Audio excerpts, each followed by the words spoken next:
মা দেখো না, ফুলটুসি কথা শোনে না আমার, একদম কথা শোনে না, কোনোটাই শুনছে না। দেখো না, তুমি একটু বলে দাও না, আমার কথা শুনবে।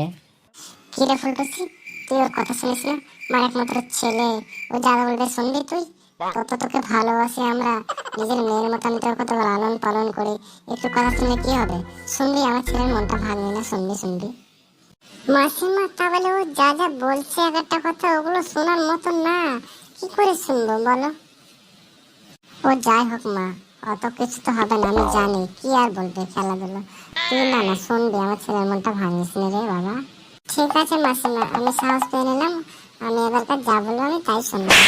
মাসিমা, আমি আজকে অনেক খুশি।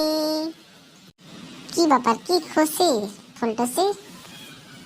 আপনি বিদা হতে চলেছেন। মানে মানে কি বলছো তুমি? আমি তো কিছু বুঝতে পারছি না। মানে দেখো সাহাজ, আমি মা হতে চলেছি, আর তোমার ছেলে বাবা। এ কি বলো তুমি? হ্যাঁ, এসব কি বলছো? না আমার ছেলে বিয়ে দিলাম, না তুমি বিয়ে করেছো, এসব কি করে হয়ে গেল? হ্যাঁ রাজু, রাজু কোথায় আছিস তুই? তাড়াতাড়ি আয়, তাড়াতাড়ি আয়। কি হলো মা, এত তাড়াতাড়ি ডাকছো কেন, কি ব্যাপার? এই দেখ ফুলটুসি কি বলছে, তুই বাবা হতে চলেছিস, ও মা হতে চলেছে। এসব কি কাণ্ড রে তোদের? কি বকছিস তোরা? না মানে আসলে মা, ও ঠিকই বলছে।